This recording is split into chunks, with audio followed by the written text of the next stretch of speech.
Hello दोस्तों, स्वागत है आपका अपने परिवार में। जैसा कि दोस्तों आपको पता है, सबसे पहले तो आप लोग रिजल्ट का बहुत तेज़ी बेसब्री से वेट कर रहे होंगे रेडियो ऑपरेटर का।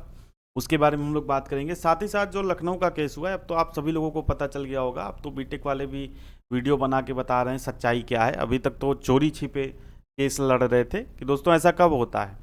चोरी से वार कौन करता है कि जो कमज़ोर रहता है, जो झूठा रहता है। भाई अगर आपके केस में इतना ही दम था तो आपने चोरी चोरी लखनऊ में जो केस है वो क्यों किया। सिंपल सी बात है। आपको जैसे हम लोगों ने भाई डिप्लोमा वालों ने सीधा सीधा बता के केस किया कि भाई अगर बोर्ड पक्ष में था तो ले रहा था, तो हमने सीधा सीधा केस किया। आप चोरी से क्यों लड़ रहे थे? इसका मतलब, चोरी से लड़ने का मतलब यही होता है कि इसका मतलब कहीं ना कहीं आप झूठ बोल रहे हैं या आपका पक्ष कमज़ोर है, तभी आप चोरी कर रहे हैं। अगर आप सच बोलते या सच के साथ लड़ते तो कहीं ना कहीं आप सीना ठोक के लड़ते। ठीक है, बाकी बात करते हैं हेड ऑपरेटर एलिजिबिलिटी की। लखनऊ केस में क्या हुआ, उसमें जो कुछ बिंदु हैं, जो 7 जून का निर्णय है, उसमें भी कुछ चर्चा करेंगे। और साथ ही साथ भर्ती जो दोस्त है वो आपकी नियमावली विज्ञापन सी होनी आप सभी को पता है।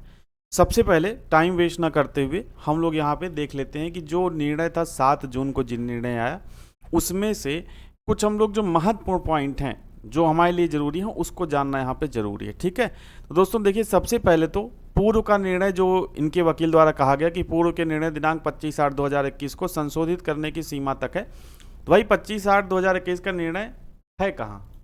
हमें तो वेबसाइट पे कहीं नहीं दिखा। तो पहला पॉइंट तो यही है कि आप जो वेबसाइट, जब आपने भर्ती बोर्ड ने नहीं डाला किसी भी वेबसाइट पर, तो ये निर्णय है कहाँ? भाई फूफा जी वाला मैंने आपको बताया ना, फूफा जी जो नखरे कर रहे हैं। तो 25/8/2021 को जिन निर्णय हुआ, सबसे पहला सवाल तो यही है, वो वेबसाइट पर कहाँ है? वो वेबसाइट पर कहाँ है? अगर बोर्ड ने निर्णय लिया, उसमें कौन कौन से जो सम्मिलित थे कि जिन्होंने ये निर्णय लिया, किस आधार पर निर्णय लिया? सबसे बड़ी बात ये आती है दोस्त कि आधार क्या है। अगर नियमावली में हमारा क्या है, अगर नियमावली में हमारा जो है 3 वर्षीय डिप्लोमा या उसके समकक्ष है। अब आप कहोगे कि ये तो हम लोग कर रहे हैं डिप्लोमा वाले, बीटेक वाले। देखो, बीटेक के वकील ने माना है यहाँ पर कि याचिकाकर्ताओं के विद्वान वकील का आगे तर्क किया है कि यद्यपि 6/1/2022 के विज्ञापन में डिप्लोमा या उसके समकक्ष योग्यता निर्धारित की गई थी, लेकिन यूपी पुलिस और भर्ती और प्रोन्नति बोर्ड ने 25/8/2021 पहले आता है कि 6/1/2021 आता है? पहले ही बताइए। अगर 25/8/2021 पहले आता है तो एडवर्टाइजमेंट ये मेंशन होना चाहिए, और नहीं हुआ। अगर अगर ये भी चीज़ है कि अगर 25/8/2021 को निर्णय लिया भर्ती बोर्ड ने, तो वो निर्णय एडवर्टाइजमेंट में क्यों नहीं डाला? दूसरी चीज़, इसमें कौन कौन से शामिल हैं? जैसे ये लोग अपना जो तर्क देते हैं कि जो कंप्यूटर ऑपरेटर की कोई भर्ती है उसमें बीटेक एलिजिबल था उसमें, तो भाई उसमें तो साफ साफ कमेटी बनी थी। कमेटी ने क्या डिसीजन किया था, वो प्रॉपर एक नोटिस आया था ऑफिशियल वेबसाइट पर। इसमें अगर भर्ती बोर्ड ने 25/8/2021 को ये निर्धारित किया कि बीटेक एलिजिबल है, तो ऑफिशियल वेबसाइट पर क्यों नहीं डाला? नोटिफिकेशन पर क्यों नहीं डाला? इसमें कौन कौन से मेंबर सम्मिलित हैं, इसकी जानकारी कहाँ पर है? किस आधार पर 25/8/2021 को ये निर्णय लिया गया कि बीटेक एलिजिबल है, वो आधार कहाँ पर है? ठीक है, ये सारी चीज़ें यहाँ पे मिसिंग है। बस वही 25/8/2021 है, और जो फूफा जी वाला मैंने एग्जाम्पल दिया था, सेम टू सेम वही चीज़ें यहाँ पर चल रही हैं बीटेक या डिग्रीधारियों की तरफ से। ठीक है, अब इसके बाद याचिकाकर्ता बीटेक वालों का कहना है कि भाई 2 तारीखों यानी कि 30/1/2024 और 31/1/2024 को आयोजित लिखित परीक्षा में भाग लेने की अनुमति दी गई। भैया भाग लेने की अनुमति तो कोई ऐसी परीक्षा नहीं है, कोई भी ऑल ओवर इंडिया में कुछ परीक्षाओं को छोड़कर कोई ऐसी परीक्षा नहीं है जिसमें आपको परीक्षा देने से रोका जाए कि आपकी क्वालिफिकेशन क्या है। वो सीधा सीधा नोटिफिकेशन में लिखा रहता है। नोटिफिकेशन नहीं पढ़ना होगा तो पढ़ लेना। सीधा सीधा नोटिफिकेशन में लिखा रहता है कि, और जब फॉर्म भरते हो तब भी उसमें लिखा रहता है कि भाई टिक मार्क एक आता है, टिक मार्क आप करते हो कि भाई भर्ती, अगर आपने क्वालिफिकेशन अर्हता पूरी कर ली है तो आप इस पर टिक करिए, तभी आप इस फॉर्म को भर रहे हैं। तो ये अनुमति नहीं दी गई है, ये आयोजित लिखित परीक्षा में अनुमति नहीं दी गई। आप अनुमति ले लिए हैं, आपको डीवी में बाहर किया जाएगा।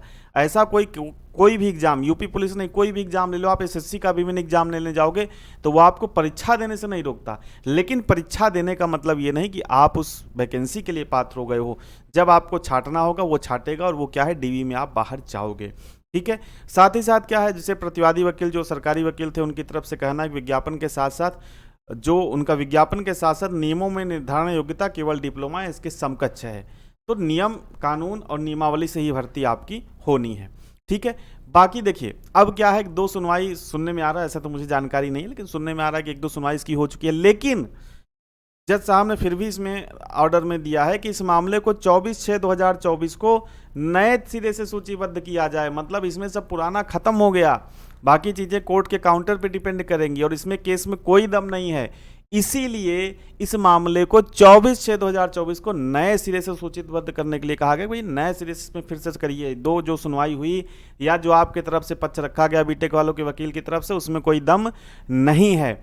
और ये जो बीटेक वाले फलाना भर्ती पर स्टे लग गया, स्टे कुछ नहीं है भाई। कोई भी केस होता है किसी भी भर्ती पर, तो जो उसका रिजल्ट है वो उसके अधीन होता है, ठीक है। ऐसा नहीं है कि सिर्फ इनके लखनऊ में ही लिखा है। अगर हमारा हाई कोर्ट जो डिप्लोमा वालों ने केस किया है उसमें भी अगर कोई निर्णय नहीं आता है, उसमें कोई लेटेस्ट अंतरिम निर्णय जो आएगा उसमें भी ये लिखा रहेगा कि भाई जो भी आगे की प्रक्रिया होगी वो इसके अधीन रहेगी, मतलब इसके निर्णय पर डिपेंड करेगी। लेकिन इसका मतलब ये नहीं कि रिजल्ट पर स्टे लग गया और बाकी सारी चीज़ें होंगी, जो बीटेक वालों की तरफ से भ्रम फैलाया जा रहा है। बाकी एक मैं जो यूपी SSC जेई में जो एलिजिबल चिल्ला रहे हैं बीटेक वाले, उस पर भी एक वीडियो लाऊंगा, फैक्ट के साथ बात करूंगा। तो ये आप बीटेक डिप्लोमा वाले इसको समझ लीजिए। लेकिन अब डिप्लोमा वालों से भाई क्या है, एक रिक्वेस्ट है, जो डिप्लोमा वाले साथी हैं वो ओवर कॉन्फिडेंट ना हो। आप क्या हो भाई, जो आप ओवर कॉन्फिडेंट हो रहे हैं वो ओवर कॉन्फिडेंट आपको नहीं होना है, ठीक है।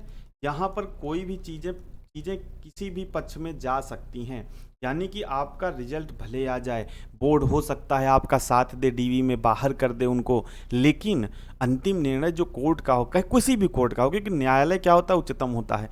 इसलिए हमें अपने केस को क्या करना होगा भाई, मजबूती से लड़ना होगा, मजबूती के साथ लड़ना होगा। यानी कि इसमें कोई भी अगर आप ढील दोगे तो लास्ट समय में आपकी सारी मेहनत, जो 2 साल 2.5 साल की मेहनत है जो आप रनिंग करे, वो सारी मेहनत बेकार हो जाएगी दोस्तों। इसलिए मैं डिप्लोमा वाले साथियों से यही कहूँगा कि एकजुट हो जाइए।